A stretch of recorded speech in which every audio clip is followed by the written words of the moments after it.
Hi guys, welcome back to my channel. இன்றைக்கி அடுத்து next ஒரு வீடியோ பார்க்குறோம். என்ன அப்படின்னு பார்த்திங்கன்னா, மேத்தமெட்டிக்ஸில் நம்ம வரிசைக்காக எண்கள் நம்பர்ஸ் அதில் வரிசைக்காக ஒவ்வொரு டாப்பிக்காக பார்த்துட்டு வரோம். 1.8 வரை நம்ம இதுக்கு முன்னாடி உள்ள டாப்பிக்கில் பார்த்துட்டு இருந்தோம். இப்போ 1.9 டாபிக் என்ன அப்படின்னு பார்த்திங்கன்னா, முழு எண்கள். முழு எண்கள் அப்படின்னா ஹோல் நம்பர்ஸ். சரியா? இது ஒரு முக்கியமான டாபிக், அதனால் கண்டிப்பாக ஸ்கிப் பண்ணாமல் கண்டிப்பாக அப்படியே ஃபாலோ பண்ணுங்கள். ஃபஸ்ட்டு நம்பர்ஸ் பற்றி பார்த்துடலாம். எப்படி இருக்குது அப்படின்னு பார்த்துடலாம். ஃபஸ்ட்டு 1 நம்மளுக்கு நார்மலாக என்ன தெரியும், 1 2 3 அப்படியே நம்ம இன்ஃபினிட்டிவ் நம்பர்ஸ் இன்னைய வரைக்கும் இன்ஃபினிட்டிவ்ஸாக இருக்குது. சரியா? இன்ஃபினிட்டிவ்னால் முடிவே இல்லாமல் அப்படியே போயிட்டுருக்கு. ஸோ 1 2 3 அப்படின்னு ஆரம்பிக்கிற என்ன அப்படின்னா இயல் எண்கள். சரியா? இயல் எண்கள் அப்படின்னா நேச்சுரல் நம்பர்ஸ். இதை நம்ம எண் அப்படின்ட்டு கேபிட்டல் எண். சரியா? கேபிட்டல் எண் அப்படின்ட்டு நம்ம இண்டிகேட் பண்ணுவோம் நேச்சுரல் நம்பர்ஸ். சரியா? அதாவது எதுலேருந்து ஸ்டார்ட் பண்ணணும், 1 2 3 அப்படின்ட்டு போயிட்டே இருக்கணும். சரியா? இது இயல் எண்கள். அதுக்கப்புறம் நம்ம பார்க்குறது என்னென்னா முழு எண்கள். சரியா? அதுக்கப்புறம் முழு எண்கள் அப்படின்னா என்ன அப்படின்னா 0லேருந்து வரணும். முழு எண்கள் மீன்ஸ் 0 1 2 3 அந்த மாதிரி 0 மட்டும்தான். சரியா? இந்த மாதிரி வந்துச்சுன்னா அது முழு எண்கள். அதை கேபிட்டல் டபிள்யூ. சரியா? ஹோல் நம்பர்ஸ் கேபிட்டல் டபிள்யூன்னு இண்டிகேட் பண்ணுவோம். இதுதான் இயல் எண்கள்னால் என்ன, முழு எண்கள்லாம் என்ன அப்படின்ட்டு இதுதான் பேசிக். கண்டிப்பாக மறக்காமல் பார்த்துக்கங்க. அப்புறம் என்னென்னா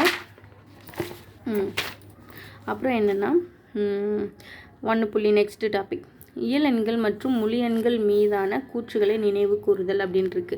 இயல் எண்கள் மற்றும் முழு எண்கள் மேலே ஒரு கூற்று இருக்குது. அது என்னென்னு பார்த்துடலாம். மிகச்சிறிய இயல் எண்ணுனா என்ன, 0. இயல் எண்கள் வரிசை பார்த்தோம் அப்படின்னா 1 2 3ன்னு ஆரம்பிக்கும், போயிட்டே இருக்கும். இதில் மிகச்சிறியதுன்னா 1. சரியா? முழு எண்கள் 0 1 2 3 அப்படின்னு போயிட்டுருக்கோம். சரியா? இதில் சிறியதுன்னா 0. சரியா? அதுதான் இங்கே சொல்லியிருக்காங்க. மிகச்சிறிய இயல் எண் 1, மிகச்சிறிய முழு எண் 0 அப்படின்னு சொல்லியிருக்காங்க. ஒவ்வொரு எண்ணுக்கும் முன்னி தொடரி அப்படின்னு இருக்குது. சரியா? நம்ம ஆல்ரெடி இதுக்கு முன்னாடியே ஒரு டாப்பிக்கில் பார்த்துருப்போம். முன்னினா என்ன, தொடரினா என்ன.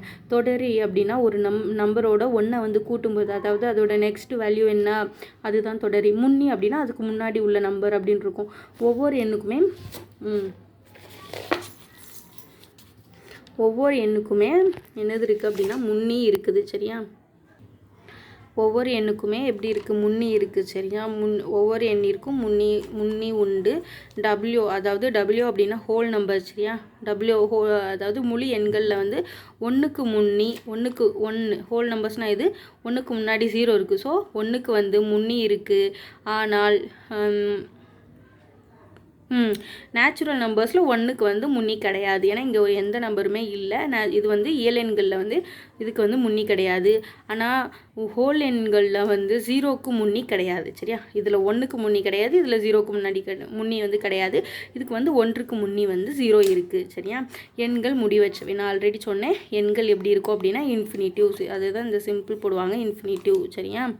அதுக்கப்புறம் டாபிக் என்னென்னா 1.10 முழு எண்களின் பண்புகள். அதாவது ஹோல் நம்பர்ஸோட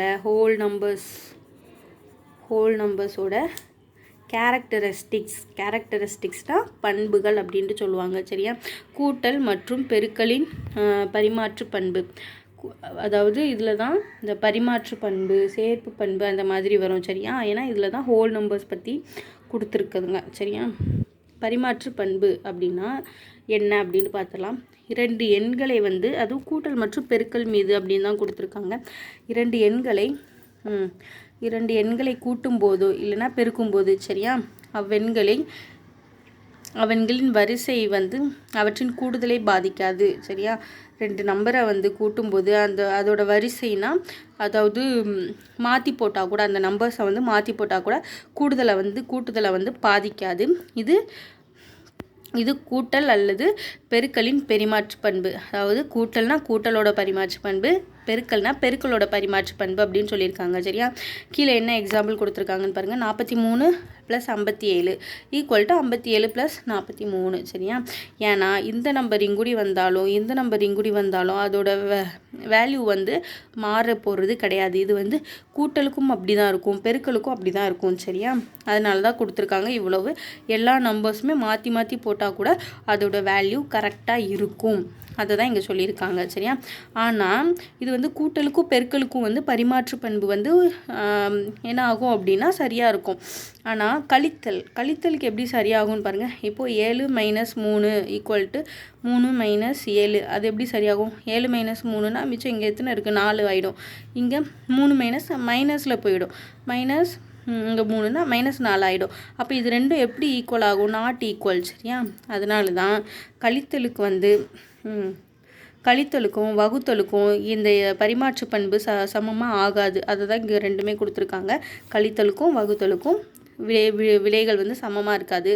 அதனால் எனவே கழித்தல் மற்றும் வகுத்தலை பொறுத்து முழு எண்கள் பரிமாற்று பண்பு வந்து நிறைவு செய்யாது. கூட்டலும் பெருக்கலும் நிறைவு செய்யும், கழித்தலும் வகுத்தலும் நிறைவு செய்யாது சரியா. முழு எண்கள் நல்லா ஞாபகம் வச்சுக்கோங்க.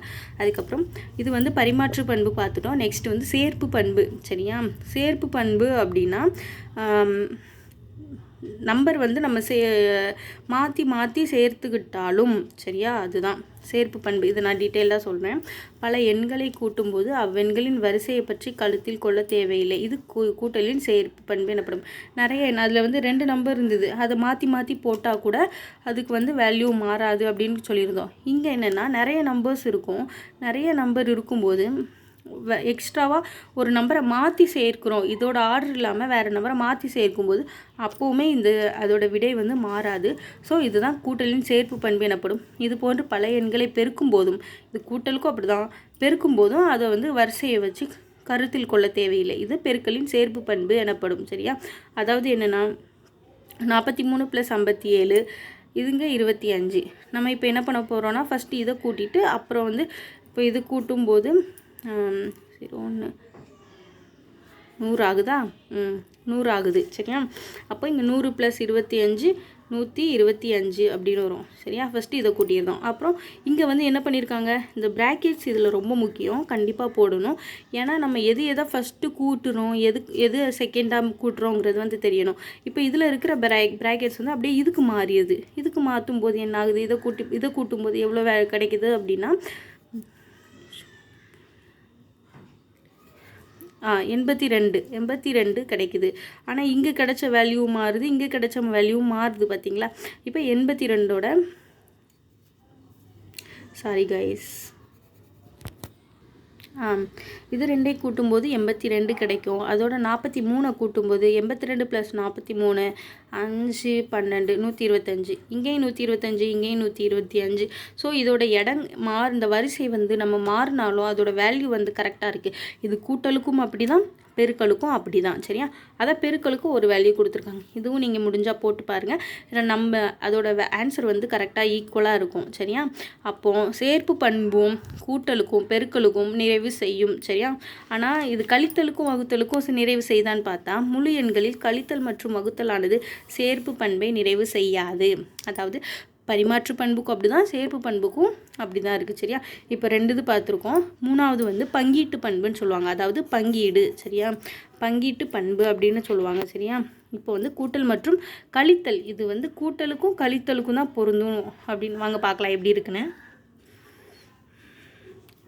கூட்டல் மற்றும் கழித்தல் மீதான பெருக்கலின் பண்பு சரியா. நல்லா இதை படிச்சுக்கோங்க. பெருக்கலின் பங்கீடு அப்படின்னு சொல்லியிருக்காங்க. அதாவது கொஞ்சம் நம்பர்ஸ் கொடுத்துருக்காங்க. இது வந்து சிம்பிளையே மாற்றி போடுற மாதிரி வரும். எப்படின்னு டீட்டெயில்டாக சொல்கிறேன். இப்போது இப்படி கொடுத்துருக்காங்க 72 × 13 28 × 13 அப்படின்னு கொடுத்துருக்காங்க சரியா. இப்போது இதில் இங்கேயும் 13 ஒன்றா தான் இருக்குது, இங்கேயும் 13 ஒன்றா தான் இருக்குது. இப்போ நம்ம பொதுவாக எடுத்து எழுதணும்னு நினச்சா எழுதலாம் சரியா. இங்கே 72, இங்கே 28 இது மட்டும்தான் இதாக இருக்குது சரியா. அப்போது 72 இங்கே இருக்குது, இங்கே ப்ளஸ் தானே இருக்குது, ப்ளஸ் 28, இங்கே 13, இங்கே இன்ட்டு 13 × 13 இப்படி எழுதுகிறோம்ல. இப்போது இதுக்கு கிடைக்கிற ஆன்சரும் இதுக்கு கிடைக்கிற ஆன்சரும் ஒரே மாதிரி இருக்கும். நீங்கள் போட்டு பார்த்தீங்க அப்படின்னா ஒரே மாதிரி இருக்கும். அதுதான் இங்கே என்ன கொடுத்துருக்காங்க அப்படின்னா கூட்டல் மற்றும் கழித்தலின் மீதான பெருக்கலின் பண்பு. இது கூட்டல், இதே மாதிரி கழித்தலுக்கும் வரும். சரியா, கூட்டல் மற்றும் கழித்தலுக்கு மீதான பெருக்கலின் பண்பு வந்து இங்கே எப்படி இருக்குது அப்படின்னு பார்க்கலாம். இப்போ கூட்டலுக்கு பார்க்கும்போது ரெண்டுமே இந்த பக்கம் இந்த பக்கமுமே ஈக்குவலாக வரும். ஸோ அப்போ என்ன ஆகும் அப்படின்னா கூட்டலுக்கு பங்கீட்டு பண்பு நிறைவு செய்யும். சரியா, அப்புறம் இங்கே என்ன கொடுத்துருக்காங்கன்னு பாருங்கள். 37 × 102. இந்த 102 என்ன பண்ணுறாங்க அப்படின்னா 100 + 2 அப்படின்னு போட்டுருந்தாங்க. இங்கே 37. சரியா, இது வந்து இப்படி 37 × 100 + 2 அப்படின்ட்டு எழுதலாமா. இப்போ இந்த 37 வந்து இதுக்கும் பொருந்தும் இதுக்கும் பொருந்தும். ஸோ என்ன பண்ணுறாங்க, தனித்தனியாக எழுதுகிறாங்க. இங்கே வந்து நம்ம இதே பிரித்து எழுதணும்ல, இங்கே இப்போ தனித்தனியாக எழுதும்போது என்ன ஆகுது அப்படின்னா 37 × 100, இங்கே ப்ளஸ் இருக்குது, ப்ளஸ் இது ஒரு நம்பரா, அப்போ 37 × 2 இது வந்துடுச்சா. 37 × 100, 37 × 2 ப்ளஸ். இப்போது இதையும் நம்ம இப்போ கூட்டும்போது இதோட வேல்யூவும் என்ன ஆகுது அப்படின்னா 1 ஆகுது. அப்போது பெருக்கலின் மீது இப்படியும் பண்ணலாம் அப்படியும் பண்ணலாம். இதுதான் இங்கே கொடுத்துருக்கதை இப்படி மாற்றி எழுதணும், இங்கே இப்படி கொடுத்துருக்காங்க மாற்றி எழுதியிருக்கோம். இவ்வளோ தான் டிஃப்ரென்ஸ். சரியா, இப்போ இது கழித்தலுக்கு சரியாக வரணும்ல, இது கழித்தலுக்கு வருதா அப்படின்னு பார்க்கணும்ல. இங்கே 98 கொடுத்துருக்காங்க. 98 எப்படி பிரித்து எழுதலாம், இங்கே 102 100 + 2ன்னு பிரித்து எழுதணுமா இங்கே. அப்போ 98 இந்த பக்கம் வாங்க, 100 - 2ன்னு எழுதலாம். சரியா, இங்கே 37 தான் இருக்குது. சரியா, 37 × 98, 37 × இப்படி எழுதலாமா. இது இதுக்கும் பொருந்தும் இதுக்கும் பொருந்தும் பட்சத்தில் 37 × 100 மைனஸ், இங்கே நல்லா ஞாபகம் வச்சுக்கோங்க, இங்கே மைனஸ் இருக்குது. சரியா, 37 × 2. இப்போ இதோட ஆன்சரும் கரெக்டானு பார்த்தா கரெக்டு தான், ஈக்குவலாக தான் வரும். சரியா, இப்போது கடைசி 2 அமைப்புகளிலிருந்து பின்வரும் சமன்பாடுகளை நாம் பெற இயலும். அதான் இதிலிருந்து நம்ம இப்படி எழுதியிருக்கோம் அப்படின்னு சொல்லியிருக்காங்க. சரியா, இந்த ரெண்டுமே ஈக்குவலாக இருக்குது அப்படின்னு சொல்லியிருக்காங்க. ஒரு எண்ணை 2 எண்களின் கூடுதலோடு பெருக்கி கிடைக்கும் பெருக்கு தொகையை 2 பெருக்கு தொகைகளின் கூடுதலாக ஒப்பிட முடியும். அதான் சொன்னோம்ல, ரெண்டையும் மாற்றி மாற்றி போட்டு எழுதும் போதும் இதோட பெருக்களும் இதோட கூடுதல் எல்லாமே சமமாக இருக்கும் அப்படின்ட்டு சொல்லியிருக்காங்க. சரியா, இது போன்று ஒரு எண்ணை இதை வித்தியாசத்துக்கும் மைனஸ் அதை கழித்தலுக்கும் இதே மாதிரி வருது. ஸோ என்ன ஆகுது அப்படின்னா கூட்டல் மற்றும் கழித்தல் மீதான பெருக்களின் பங்கீட்டு பண்பு, நம்ம டாப்பிக்கே இதுதான் பார்த்தோம். கூட்டல் மற்றும் கழித்தல் மீதான பங்கீட்டு பண்பு என்ன பண்ணும், நிறைவு செய்யும். சரியா, நிறைவு செய்யும். அதுக்கப்புறம் தேவைக்கு ஏற்ற மாதிரி எண்களை வந்து தொகுக்கிறதுக்கு இப்பண்பு மிகவும் பயனுள்ளதாக இருக்கும் அப்படின்னு சொல்லுதாங்க. அதாவது 18 × 6 இதை வந்து 10 + 8 அப்படின்ட்டு பிரிச்சும் எழுதலாம் அப்படின்னு சொல்லியிருக்காங்க. முழு எண்களில் பெருக்கலின் மீதான கூட்டல் பங்கீட்டு பண்பை நிறைவு செய்யாது. முழு எண்களில் வந்து இது வந்து முழு எண்களின் பெருக்கலின் மீதான, இங்கே வந்து நம்ம கூட்டல் மற்றும் கழித்தலின் மீதானன்னு பார்த்தோம். இங்கே பெருக்கலின் மீதான கூட்டல் பண்பு நிறைவு செய்யாது, பெருக்கலின் மீது கூட்டல் பண்பு. ஏன்னா முழு எண்களில் வந்து என்ன ஆகும் அப்படின்னா எப்படி வருதுன்னு பாருங்கள், பார்த்துடலாம்.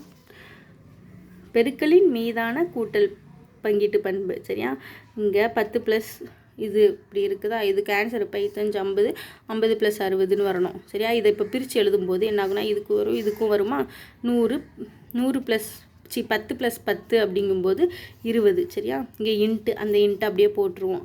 இங்கே 10 × 5 50. சரியா, அப்போது 20 × 50ங்கும்போது 300 வருது. அப்போது பெருக்கலுக்கு இந்த பண்பு செட் ஆகாது, கூட்டலுக்கும் கழித்தலுக்கும் நிறைவு செய்யும். என்ன பண்பு, பங்கீட்டு பண்பு. அதை தான் இதில் சொல்லியிருக்காங்க. சரியா, அதுக்கப்புறம்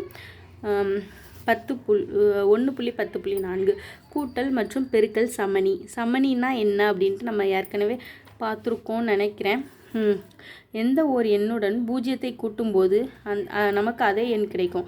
ஒரு நம்பரோட என்ன பண்ணுவோம் அப்படின்னா 1 + 0ன்னு போடும்போது இங்கே நம்மளுக்கு 1 ஆன்சர் கிடைக்கும். அதான் எந்த ஒரு எண்ணுடன் 0ஐ கூட்டும்போது நமக்கு இந்த எண்ணே கிடைக்கும் அப்படின்னு சொல்லிட்டாங்க. அதே போன்று எந்த ஒரு எண்ணுடன் 1ஆல் பெருக்கும்போது அதே எண் கிடைக்கும். இப்போது 2 இருக்குது அப்படின்னா அதை வந்து 1ஆல் பெருக்கும்போது அதே இந்த எண் தான் நம்மளுக்கும் கிடைக்கும். இதுவும் ஓகே தான். சரியா, ஆகவே 0வோட கூட்டல் சமணி 1. சரியா, 0வோட கூட்டல் சமணி 1னும் பெருக்கல் சமணி சாரி. கூட்டல் சமணி வந்து 0, கூட்டல் சமணி 0, பெருக்கல் சமணி 1. சரியா? ஓகே. அதான் கூட்டல் சமணி வந்து 1, பெருக்கல் சமணி வந்து 1 அப்படின்ட்டு நம்மளுக்கு வந்து சொல்லியிருக்காங்க. அவ்வளோதான். இந்த டாபிக் என்ன அப்படின்னா இதோட கம்ப்ளீட் ஆகுது. எண்கள் நம்பர்ஸ் டாபிக் வந்து